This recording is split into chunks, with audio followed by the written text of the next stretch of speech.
बात करने जा रहे हैं पड़ोसी मुल्क पाकिस्तान की, क्योंकि एक तरफ तो इजराइल ईरान को मिटाने पर तुला हुआ है, दूसरी तरफ पाकिस्तान में भयानक मातम पसरा पड़ा है। दावा यह है कि जंग अगर इससे जरा भी आगे बढ़ी तो मिडिल ईस्ट में 250 एटम बम फट सकते हैं, क्योंकि मुस्लिम ब्रदर मुल्क ईरान को बचाने के लिए पाकिस्तान ने अपना एटम बम दांव पर लगा दिया है। दरअसल खबर यह है कि पाकिस्तान अमेरिका को साफ साफ कह चुका है कि अगर ईरान पर परमाणु हमला किया गया तो पाकिस्तान इजराइल पर एटम बम गिरा देगा। रिपोर्ट देखिए। इजराइल ईरान युद्ध में पाकिस्तान ने सीधी एंट्री ले ली है। इसके बाद दावा किया जाने लगा है कि जंग में किसी भी वक्त एटम बम फूट सकता है, जिसे लेकर ईरान से ज्यादा हड़कंप पाकिस्तान में मचा हुआ है। किसी पाकिस्तानी को इजरायली हमले का डर सता रहा है, कोई पाकिस्तानी इजराइल पर हमले का आइडिया बता रहा है, तो कोई दुनिया को अपनी मिसाइलों की रेंज बता रहा है। लेकिन सबसे बड़ा सवाल यह है कि इजराइल ईरान के युद्ध में पाकिस्तान को कौन सा खौफ खाया जा रहा है। तो पाकिस्तान के थर-थर कांपने की वो ब्रेकिंग न्यूज भी हम आपको बताते हैं। दरअसल इजराइल ने ईरानियों को अहम ठिकाने खाली करने का अल्टीमेटम दे दिया है, जिसके तहत आईडीएफ ने ईरानियों को हथियारों के डिपो और मिसाइल कारखानों से दूर रहने को कहा है। साथ ही ये भी कहा है कि ईरान के नागरिक उन इलाकों को छोड़ दें जहां ईरान के ऊर्जा स्रोत यानी कि तेल या गैस के कुएं हैं। बस जब से इजराइल ने अल्टीमेटम दिया है, पाकिस्तान के हाथ पांव कांपने लगे हैं, क्योंकि पाकिस्तान ये मानकर बैठे हैं कि इजराइल ईरान के ऊपर न्यूक्लियर अटैक करने वाला है।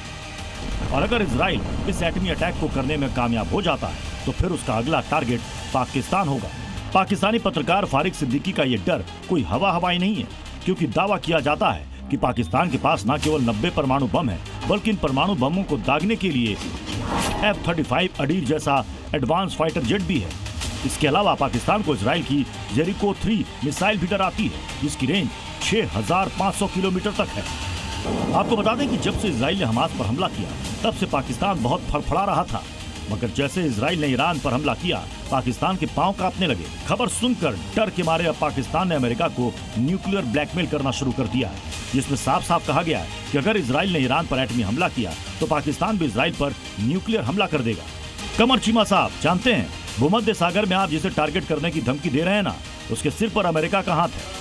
बेहतर होगा कि पाकिस्तान औकात में रहे, वरना IMF से जो लोन अमेरिका ने दिलाया है ना, उसकी किस्तें भरते भरते पाकिस्तान की नस्लें गंजी हो जाएंगी। वैसे कमर चीमा पाकिस्तान में अकेले नहीं है जो इजराइल पर एटमी हमले की धमकी दे रहे हैं। कई तो एटमी हमला करने वाली मिसाइल का नाम तक बता रहे हैं। अब कौन इन कम अकल पाकिस्तानियों को समझाए कि एटम बम कोई खिलौना नहीं है कि जब मन किया तब निकाल लिया जाए, क्योंकि एक बार अगर एटम बम चल गया तो फिर कितने एटम बम चलेंगे इसकी कल्पना तक नहीं की जा सकती। अगर कोई और मुल्क बीच में नहीं आया तब भी पाकिस्तान के 170 परमाणु बम, इजराइल के 90 परमाणु बम मिडिल ईस्ट का वजूद सदियों के लिए मिटा देंगे, जिसकी चपेट में पूरी दुनिया आएगी। अरे बड़े मियाँ, इजराइल को खत्म करने का मंसूबा तो हर मुस्लिम मुल्क देख रहा है, सालों से देख रहा है। कई बार इसलिए कोशिश भी की जा चुकी है। 1967 में तो पाकिस्तान भी खुद को आजमा चुका है, लेकिन क्या इजराइल का वजूद खत्म हुआ? इजराइल की तबाही का मंसूबा पालने वाले मुल्क घुटनों पर आ गए। कुल मिलाकर मिडिल ईस्ट के हालात बेहद विस्फोटक बने हुए हैं। ईरान इजराइल की तरफ से अगर हमले की धमकियां दी जाती हैं तो इस बात को समझा जा सकता है, क्योंकि वो खुद आमने सामने जंग लड़ रहा है। मगर पाकिस्तानियों ने न जाने कौन सा गांजा फूंक लिया है जो बेगानी शादी में अब्दुल्ला दीवाना हुए जा रहा है। ब्यूरो रिपोर्ट, जी मीडिया। जी न्यूज़।